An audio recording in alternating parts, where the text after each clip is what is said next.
So I was in the hospital for most of my pregnancy, and then the insurance does not cover what I had.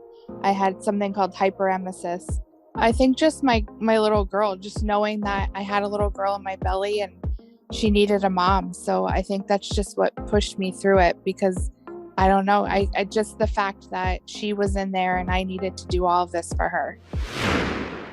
Welcome back to the Single Parents Conflict Podcast. I'm your host, Demetrius, and if this is your first time listening to the podcast, right now I am doing several episodes kind of combined, talking about specifically single mothers and their conflict, and focusing directly today in this episode, we're talking with Crystal. Now, Crystal's a single mother to a teenage daughter. She's fought her way to moving herself from a career that she thought she needed to one she's actually passionate about. And she's done this even after battling cancer. So without further ado, I bring you our interview, Crystal. Oh, and don't forget to subscribe or follow, depending on where you're listening to this podcast on. And if you have any questions, suggestions, opinions, please reach out to us by email, singleparentconflict@gmail.com. That's singleparentconflict@gmail.com. We'd love to hear from you. Now, without further ado, here's my interview with Crystal. Hey, what's up? First off, I want to say thank you. I know taking your time out to kind of talk with me today, because I know probably a lot going on with the holidays, New Year's coming up. So I appreciate it. Of course. Yes. So speaking of, so I know there's a lot of stuff going on with 2022. Do you have do you believe in like the whole, well, it's January coming up again. Like I gotta change something. I gotta lose weight, or I gotta, change people in my life. Is that something you kind of do too? Or is that kind of like blah? I do. I think this year I'm going to focus on it a lot more. I think I posted a quote today about loving myself more. So I'm going to do that. But I do want to get healthy. So I was just at GNC today looking for different protein shakes and things like that. There was one that was grass fed, but it was glazed donut, Krispy Kreme glazed donut. What? Yeah. Yeah. So I think I'm going to try that one. They swore by it at GNC. So. Oh, man. So yeah, now it makes me wonder, though, is that going to be like, it's like, oh, great. It's going to like keep me motivated to take, because that's something I love Krispy Kreme donuts, but I would probably take two. But is that just going to like make you want Krispy Kreme donuts more? So or is it I don't think so. My thing is if I eat something salty, I want something sweet. So I think if I curve that with at least protein, he said you could either mix it with milk or water or oat milk, which is what I like to drink. I think that will kind of give me that sweet craving that I want. So I'm going to try it. Okay. And oat milk. Okay. So go back. Oat milk. Tell me about oat milk. It is my favorite. It's like milk, but much creamier. Okay. I discovered it at Starbucks. Yeah, Starbucks, blah. Yeah. Still a Wawa guy. Watch it. Oat milk. But hey, listen, whatever works, because I mean, I applaud anybody that can go to Starbucks and go through the whole menu. I'm in line. I'm like, I'll just give me a coffee. I don't know what size, but yep. Yeah. That's why I use the app all the time. I never use anything but the app. So yeah, that's cheating. But yep. But yeah, so I think that's my main thing, just to get healthy. Obviously lose weight too, but get healthy is my main priority. So I could at least make it up a flight of steps without dying. Yeah, no, that's not good. Well, it's not okay. So it's not just me then. No, I think it's probably 90% of us. Yeah, it's bad. I mean, just us as a country as a whole. I'm sure we hear it all the time in the news. America, we're all overweight, and yeah, we know. But, well, maybe they should change the price of things. I mean, I could go get a McDonald's dollar menu and feed my whole family for $10, and then I go get a pack of strawberries and it's $5. Isn't that nuts though? Yeah. That's crazy. That's wow. Yeah, it's kind of backwards, but it makes no sense. It makes no sense at all. Not at all. So right now, and I won't give too much details out, but I'll say in general. So you're a public safety officer here at our local community college. Listening recently that when you were younger, kind of going back, I call it the what you want to be when you grow up moment, right? Was like you wanting to be Yeah. a detective, right? So what sparked that interest? Like originally, was it something like way back when I wanted to be a police officer? So my mom always had cops on. So it's like, oh, look, get the bad guy, that Yeah. kind of thing. Was it that, or was it like something else that kind of sparked your No. interest? So I was really good at finding out information from my friends' boyfriends. Oh, And okay. my nickname, one of them was Detective Crystal. So yeah, that was my main thing. And I was like, I don't know, I loved the cop shows and everything. So it just kind of sparked my interest. But I didn't want to be a cop per se, but I wanted to be a detective because I like Okay. to find things out. So were they always coming to you about anything they needed, like research or something? And this is pre-Google, so Oh yeah, totally. Yeah, oh they would come to me and I would ask around, or I'm really good at asking questions, so I would go right to the source. yeah, no, that makes sense. And so fast forward then, right? So you end up really, and correct me if I'm wrong, because I was seeing stuff, but you didn't end up being obviously the public safety officer you are now. You end up going toward a different path. What did you end up doing before this? Yeah, before this I was a teacher, so I was next in line to own my own childcare center. What? Okay. Yeah, so I was an assistant director at one, and then I was going to be the director, and I quit my job actually. What made you want to do that?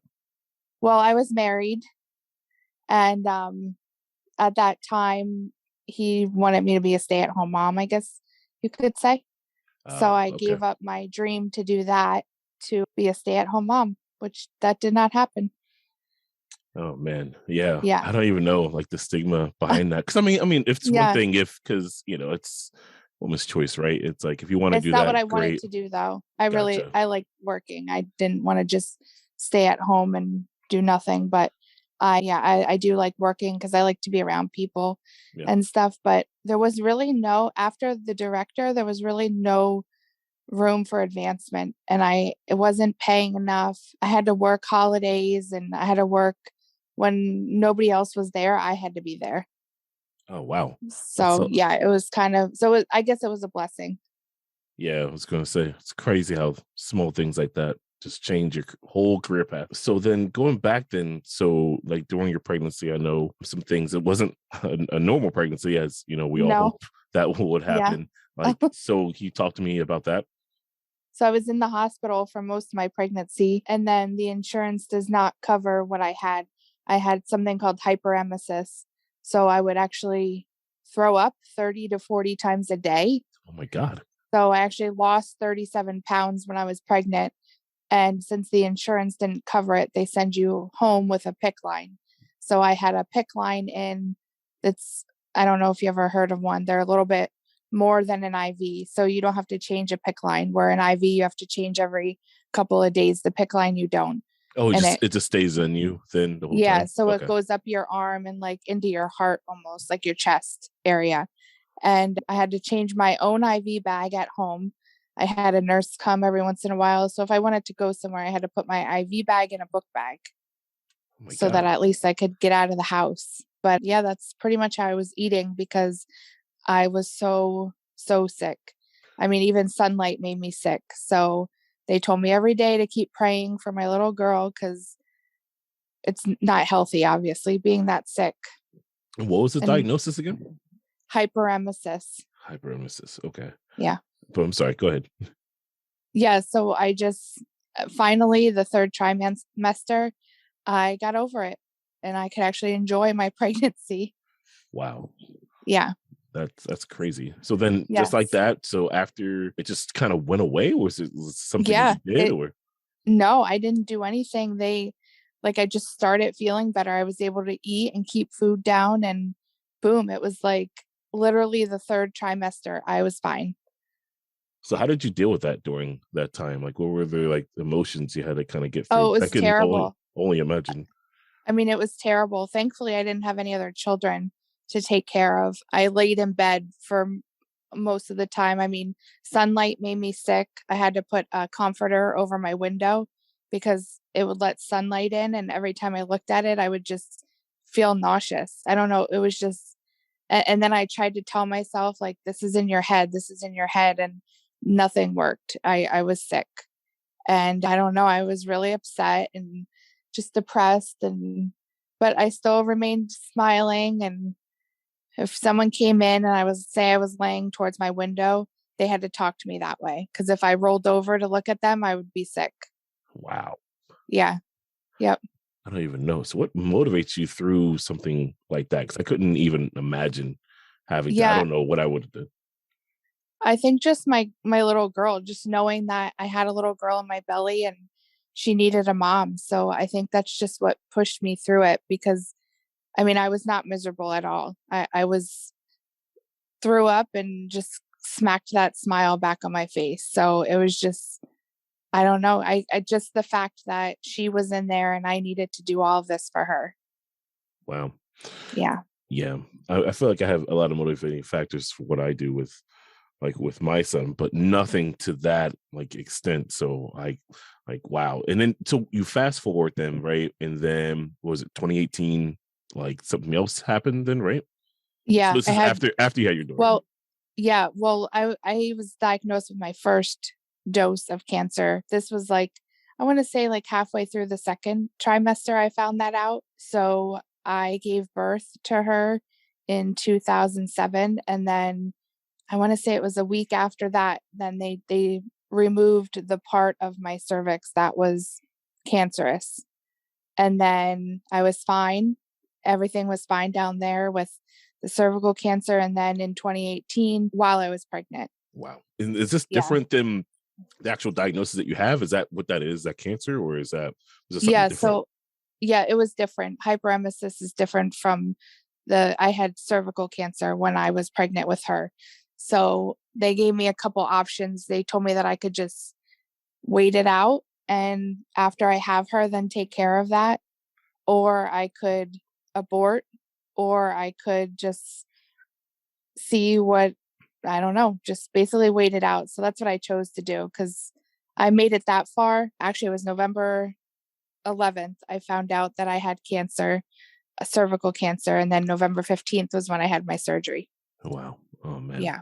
So someone is watching me, because they were able both times to just remove the cancerous part, and it did not spread at all. It was in the fallopian tubes also when I had the uterine cancer.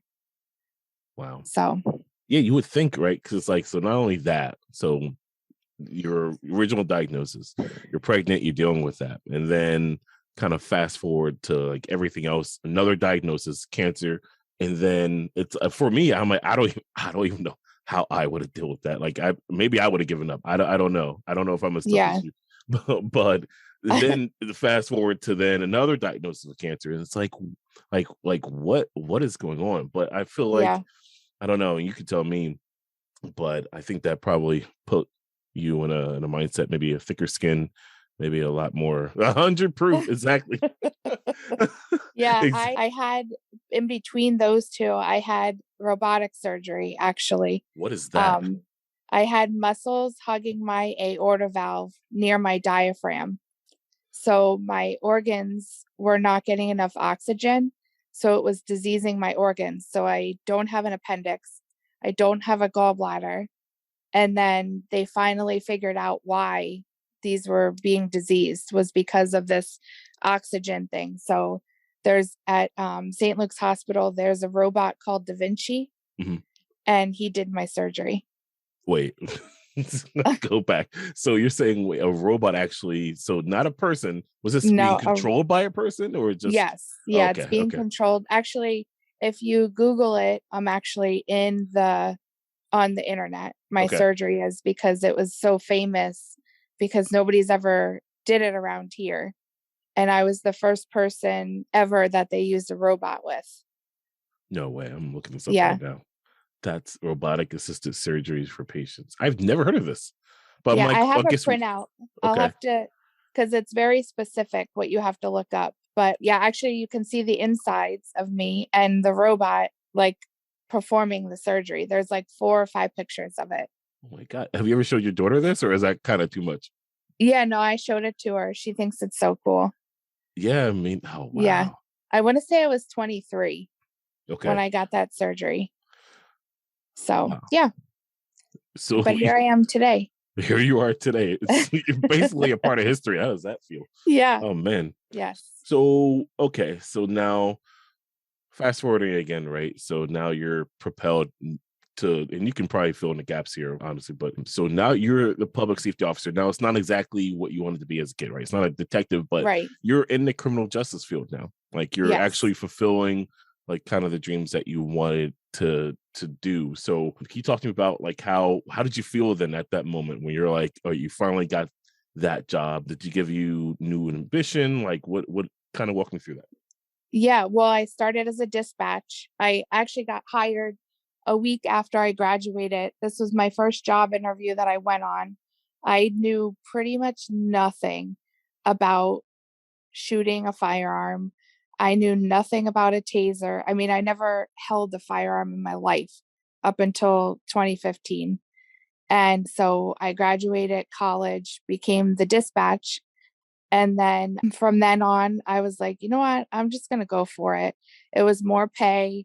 So I decided to get my Act 235 with firearms, which the first time I ever picked up a firearm, I will tell you, I was very scared. But now I'm so comfortable with it because our training is excellent. So I don't know. Like, I just felt a sense of accomplishment, I guess you can say. I was just so proud that I actually completed all of that. Yeah, that's huge, Yeah. especially everything kind of looking back of everything you went through. It's like it's remarkable. But in this one thing, I saw a quote that you were kind of mentioning. What was it here? I think you were telling your daughter to keep your chin up or the crown slips. Where did you Yes. get that from? I actually saw that on the internet one time, and I tell her all the time, like, don't walk with your head down. Like, walk with your head up, be proud of who you are, because if you walk with your head down, because I call her my princess, No. the crown will slip. So princesses wear crowns, so do queens, which is what I am. And neither one of us walk with our head down because of that reason. There's a bunch of times that I do have to remind her because she's been through so much too. But yeah, it's pretty heavily used between her and I. Wow. No, that's awesome. Yeah. That's a when I saw Yes. that quote, I was like, I get it. But that Yeah. no, I'd never heard it before that. So that's pretty awesome. I was there if there's one thing, right? So, going through everything that you've been through, if you could go back maybe to back in time, right? To maybe your Mhm. 20s, something like that. I'm not gonna go through your age. That's not nice. Never say anything about a woman's age. But if you can go back in time, was there something that you would tell yourself to your past self that you wish maybe you would have known back then? Well, I didn't need a college degree to become what I am today. I think I would have went for my Act 120. So I think there was just more like I guess I would tell myself to research more. I think I would really have been a good nurse. So I think that I would have, instead of jumping into one thing, I should have done more research. I should have, I don't know, just learned more than what I did. I kind of, oh, wow, I got this job. I love it. So I did everything that I could possibly do with this job. So not that I don't like it because I love it, but I don't know. I don't know. I think I would have opened myself more to other options. So Gotcha. I think I would have told my past self, don't jump, take your time, breathe, look at all your options, and then figure out what you want to do. Wow. Yeah, that's important. I probably would have thought the same thing too, because I think again, at one point I wanted to be a police officer, but when I got older, I realized like, oh wow, you don't even need certain Ex- things that you think you need, yeah. like depending Yep. on the department, right? So Yeah, exactly. And I also would have told myself, you do not need to lose weight at that age. Because at that age, I was like, oh my God, I need to lose weight. But now I wish I was that weight. to be a teen or even a young adult, Yeah. crazy. Yeah. I mean, Oh it was only like 3 years ago when I was 20. So, man. Gotcha. I want to be respectful of your time. I do have some questions though that kind of popped up. If you have a sec to kind of go through and maybe yeah. help a few people. Sure. Okay. So question number one. I meant to put the names in here, but my daughter started her period. She is only 8. Her pediatrician has sent me to take her to a specialist. I am scared why this is happening to my baby. So I have a son. So I have no idea, about when the period is supposed to start.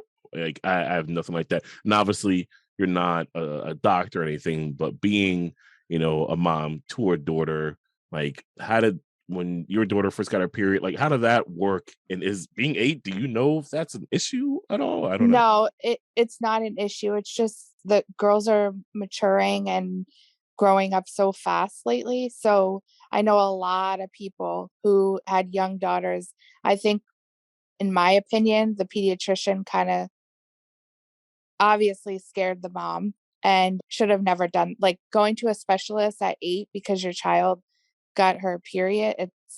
It's not uncommon for a child at that age to get their period. So I think maybe jumping the gun like that obviously scared the mom. So I just think they should have just explained other things that she could do and help her instead of, oh no, you have to do this. Because, like I said, I know many parents who just their children were that young.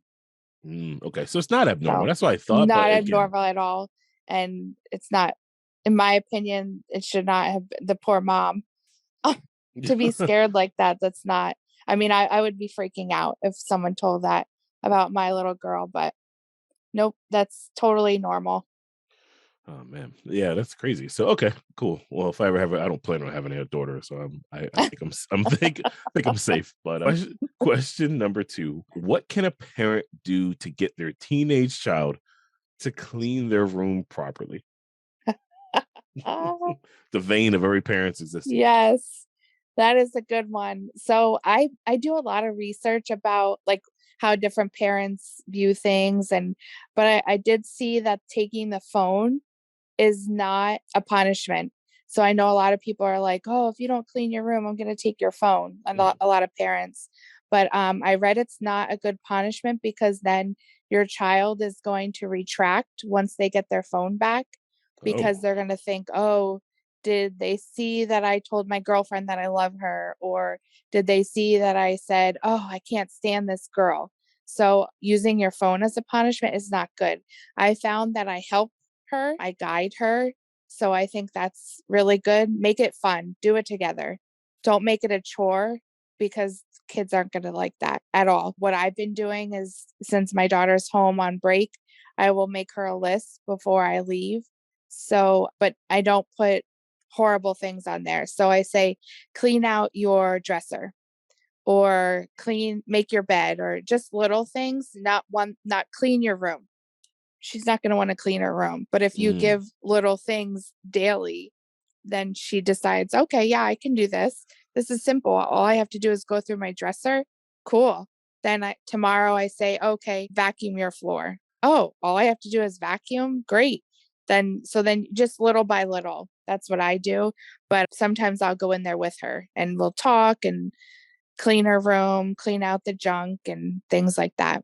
So that would be my advice. I Do remember it you. together or Yeah, step by step. I remember you telling me that. I completely forgot about because I used to do that with my son. I think it was in the summertime. Like, oh, Yeah. gotta go. So here, just do this or that, and then I totally dropped the ball in doing that. So I have to remember to do that because that's actually a Yes. really great idea. Small tasks, and then next thing you know, their room is clean. So it's like, let's see. Third question. So this might go into your public safety skills here. Today, I saw a 10-year-old walking in a grocery store alone. I followed Mm. him for 15 minutes and nobody came for him. He eventually even walked outside the store and he was still alone. Should I call CPS or the Child Protective Services? Like I was like, he's 10, but I don't like, he's in that in between age. I know. What are your thoughts on this? I would have called the police just to make them aware, just in case maybe the child is alone. Maybe something happened to his parents, or you never know. But my daughter's 14 and I don't even allow her to go to the bathroom in a public place alone, because you just never know. I mean, No, you never you know. hear all these things that happen in the bathrooms, you hear all these things that happen in a store, like parents quick run into the store, leave their kids in the car. I mean, his mom could have sent him into the store, and from the store to her car, something could have happened. So Right. I would have definitely called the police, not CPS. I wouldn't have called Child Protective Yeah. Services, but What? Yeah. I would have definitely called the police just to make them aware that I was uncomfortable with the situation, because I would feel terrible if something happened and I read it in the paper and Now, I saw the little boy and couldn't do anything about it. so is there instances then that, okay, yeah, a 10-year-old is just out and about, just grabbing something from the store and then just on their way home? Yeah, I mean there are parents that allow their children to do so. Yeah, but it's better to be safe than sorry. Right. Okay. All right. So I would, yeah, just had those quick three questions there. But so for anybody that may be listening that are maybe, I'm sure they're not going through a similar situation exactly how you did, but Bucks is pretty unique. But maybe they're a young mom who's suffering from a lot of stuff, or just kind of feeling hopeless, and maybe they're listening in right now. So Yes. what would you say kind of to them, if they're feeling hopeless, or maybe just need to hear some inspiration? Any thoughts? Yeah, I think it's just good to get what you want to say out in the universe. So don't hold things in. Even if you talk to your dog, I mean, just get it out so that you get it off your chest. If you feel like you have no one to talk to, at least get it out there. Also, it's okay to feel that way. I mean, it's okay to wake up in the morning and be like, ugh, I just can't do it. I just can't, because in that moment you can't. But as the week progresses or as the day progresses, you just always remember that you can do it. At that moment you can't, but looking forward you can. So, I mean, I always say, hey, go for it. Take that extra leap, do it, eat the extra piece of pie. I mean, just do whatever you can to make yourself feel good, but it's okay to not feel okay every day. And for moms, keep your chin up or the crown will slip. And apple pie only. No, I'm just kidding. No, no, no, please. That to me that sounds healthy. So let's do the ice cream cake from Carvel. Oh man. Go have a piece, because like I said, but just as long as if you have a friend that you could tell, or if you don't, I mean, I know I tell my dog a lot. I'm sure she probably looks at me, well, she does, like I'm crazy, but at least I get it off my chest. I told somebody, the universe has heard it now, and now I can move on. That's just the way I am. Shout out to Crystal again for taking the time out to actually join me in this interview. I know it's not easy. We all have hectic lives, so thank you again. If you're listening right now and you have any thoughts, feelings, opinions on any topics that were raised in this interview, please reach out to us at singleparentconflict@gmail.com. That's singleparentconflict@gmail.com. We'd love to hear from you. Well, until next time, thanks for listening.